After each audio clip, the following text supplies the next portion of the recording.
हजारों फूल चाहिए एक माला बनाने के लिए, हजारों दीपक चाहिए एक आरती सजाने के लिए, हजारों रंग चाहिए एक रंगोली बनाने के लिए, पर एक शिक्षक अकेला ही काफी है बच्चों का जीवन संवारने के लिए। तो बच्चों, आज हम लोग पढ़ेंगे संख्या पद्धति, जो सभी कक्षाओं के लिए बहुत ही महत्वपूर्ण है। सबसे पहले हम लोग समझेंगे कि संख्या होता क्या है। तो संख्या क्या है? तो संख्या एक ऐसा प्रतीक या संकेत है जो किसी वस्तु की मात्रा, परिमाण या वस्तु को दर्शाने के काम में आता है। जैसे मान लेते हैं किसी के पास जो है 5 कलम है, तो 5 क्या है? एक संख्या है, यानी कि कलम को दर्शाने के लिए हम लोग 5 का प्रयोग किए हैं, तो 5 क्या बोलेंगे? संख्या बोलेंगे।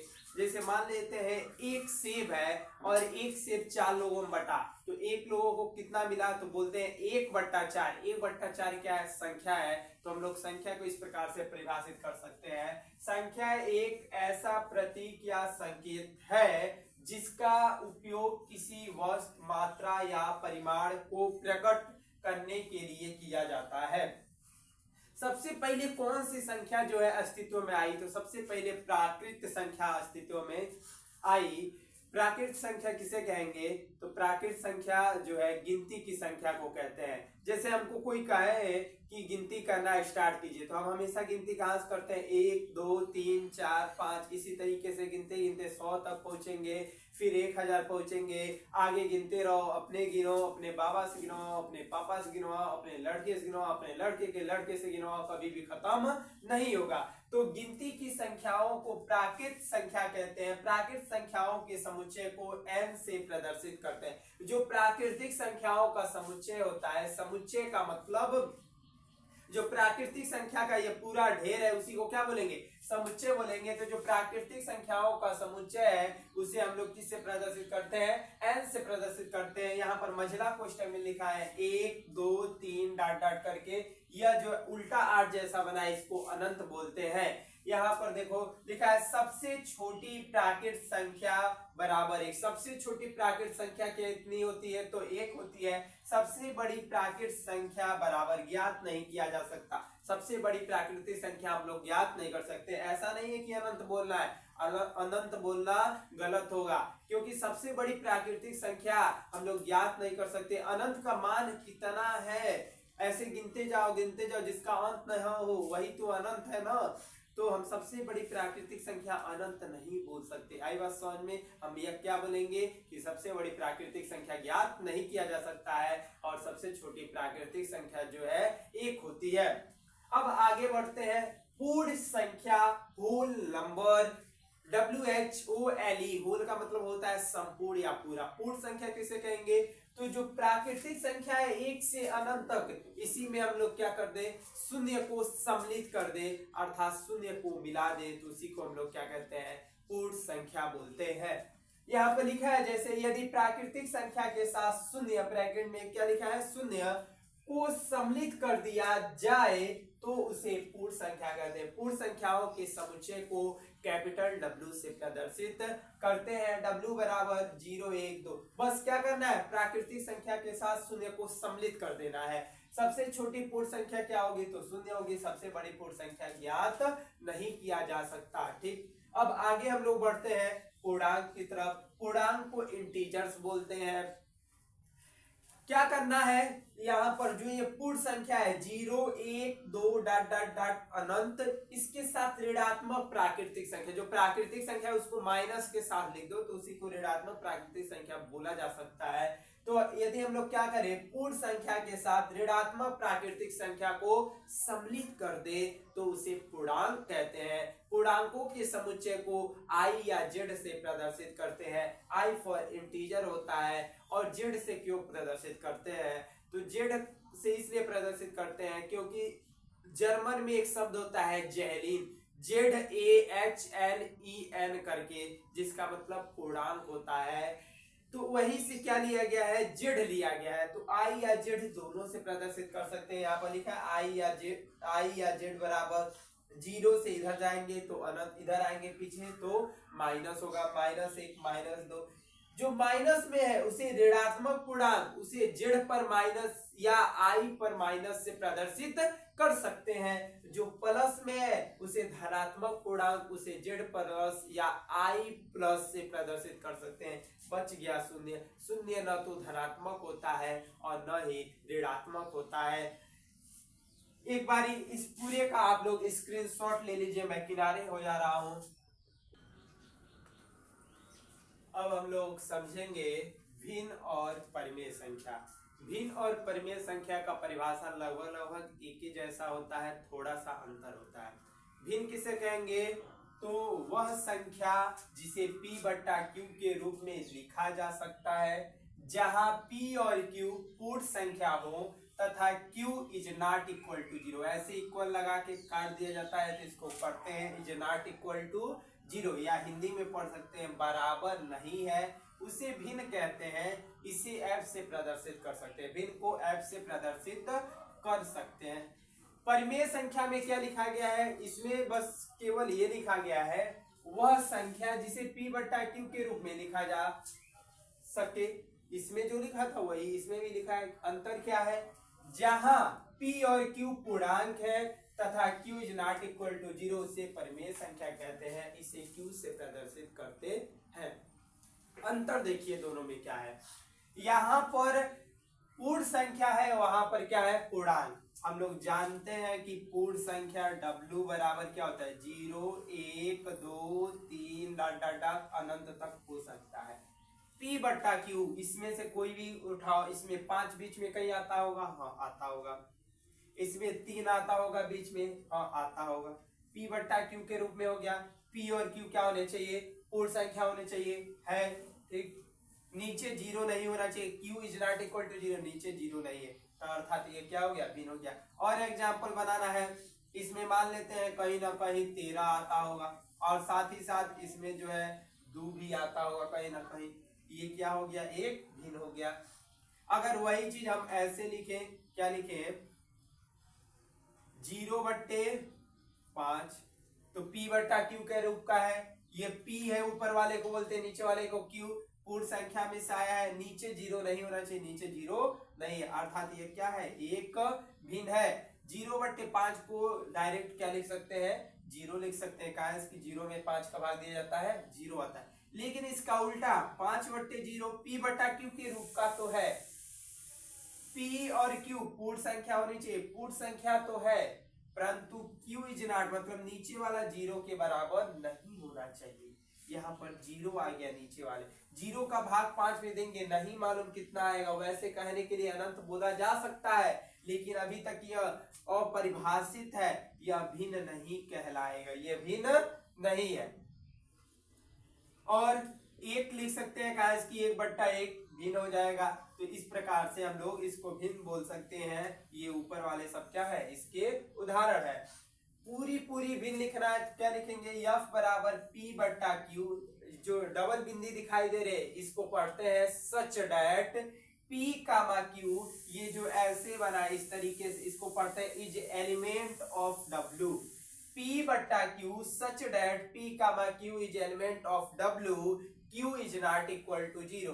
यह p और q ऐसा है कि p और q w के एलिमेंट है, अर्थात w के अवयव मतलब w में से आया है, और q बराबर 0 नहीं होना चाहिए। तो भिन्न किसे कहेंगे? वह संख्या जिसे p बट्टा q के रूप में लिखा जा सके। p और q पूर्ण संख्या हो, q is not equal to 0, उसे भिन्न कहते हैं। फॉर एग्जाम्पल 5/3, 13/2, 0, 1 इत्यादि etc लिख सकते हैं। अब आते हैं परिमेय संख्या। तो यहाँ पर परिमेय संख्या में क्या बताया है? पूर्णांक होने चाहिए। पूर्णांक क्या क्या होते हैं? तो हम लोग जानते हैं i बराबर या z से पूर्णांक को प्रदर्शित करते हैं, z भी लिख सकते हैं, आपकी मर्जी i लिखने की तो i लिखिए। 0 होता है, इधर 1 होता है, इधर 2 डॉट डॉट डॉट अनंत होता है, और इधर आएंगे -1 -2 डॉट डॉट डॉट माइनस अनंत होता है।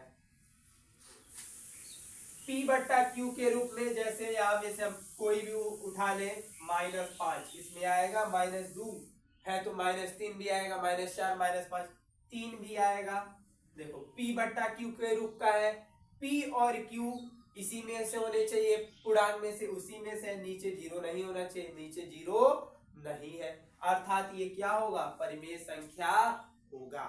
और एग्जांपल ले लेते हैं, 7/9, ये भी परिमेय संख्या होगा।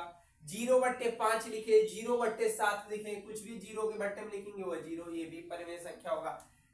9/1 लिखे, 10/1 लिखे, सब क्या होगा, परिमेय संख्या। 9/1 का मतलब 9, 10/1 का मतलब 10 का है, 10 में 1 का भाग करोगे 10 आएगा, 9 में 1 का भाग करोगे 9 आएगा, 10।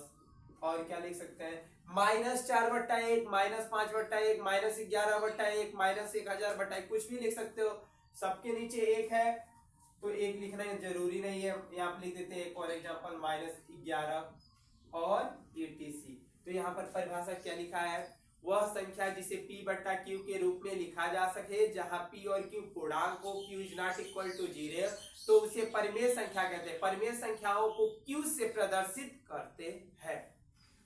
q से क्यों प्रदर्शित करते हैं, क्योंकि q का मतलब होता है कोसेंट। क्या होता है, कोसेंट। कोसेंट का मतलब भागफल, क्या होता है, भागफल।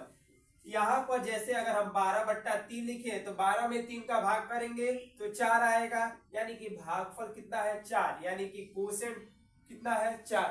इसलिए परिमेय संख्या को हम लोग q से प्रदर्शित करते हैं। इंग्लिश में इसे रेशनल नंबर कहते हैं, लेकिन r से प्रदर्शित नहीं करते, क्योंकि अभी हम लोग आगे पढ़ेंगे वास्तविक संख्या, रियल नंबर। वास्तविक संख्या को r से प्रदर्शित किया जाता है, ठीक। अब आगे यहाँ पर लिखा है q equal p/q such that p comma q is element of z, q is not equal to 0, या ऐसे हिंदी में भी पढ़ सकते हैं, p/q ऐसा है कि, डबल बिंदी को क्या पढ़ा जाता है, ऐसा है कि p कामा q z के अवयव है, q बराबर नहीं है। सुने क्यों, ज्यादातर हिंदी में भी इंग्लिश में ही पढ़ा जाता है, ठीक जी।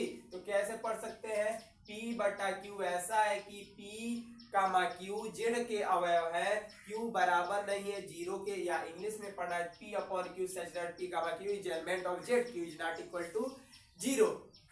अब हम लोग परिमेय संख्या और भिन्न में एक और बात समझते हैं।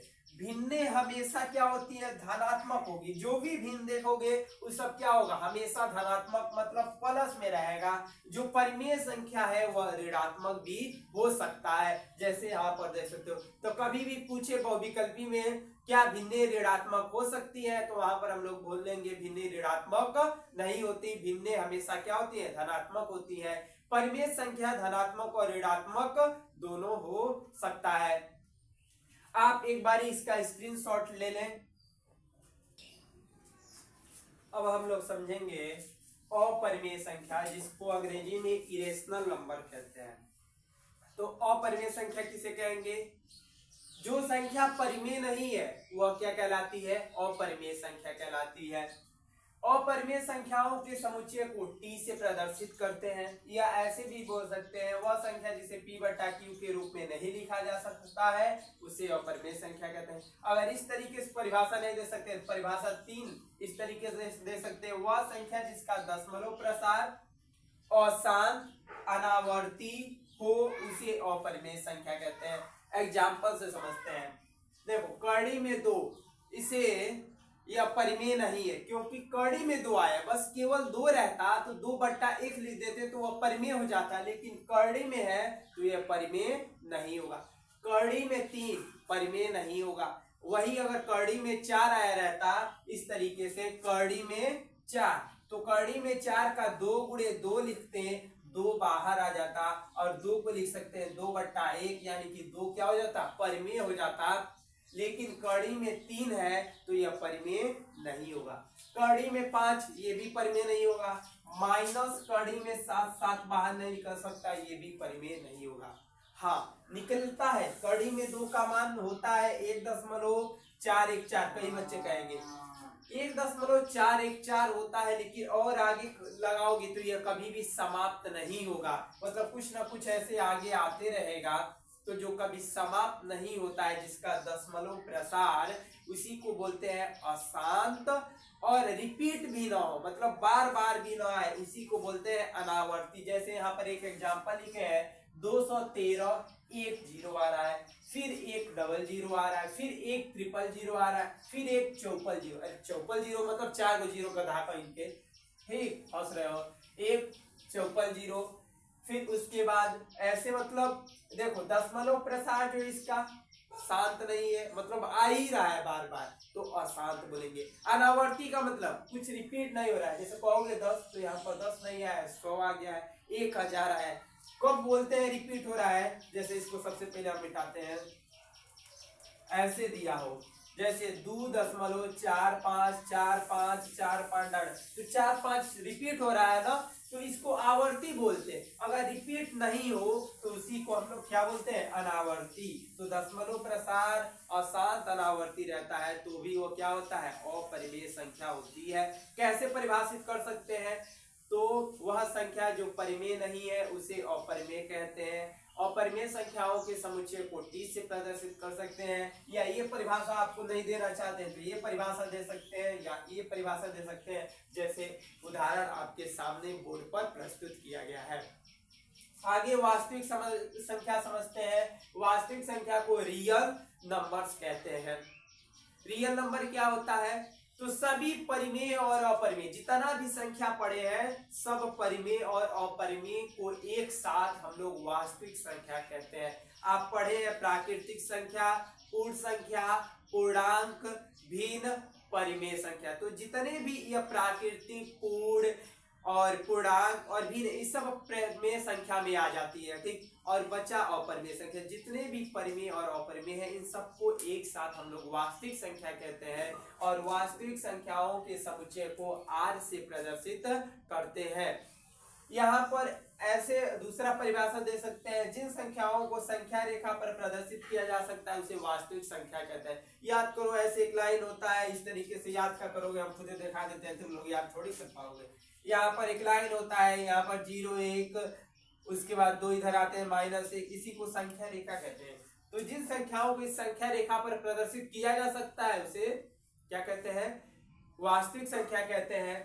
कड़ी में 2 को भी इस पर प्रदर्शित किया जा सकता है, कड़ी में 3 को भी प्रदर्शित किया जा सकता है, इसको भी किया जा सकता है, इसको भी किया जा सकता है। माइनस कड़ी में 7 को 1/2, हर एक संख्या को संख्या रेखा पर जिसको प्रदर्शित किया जा सकता है उसे हम लोग वास्तविक संख्या बोलेंगे।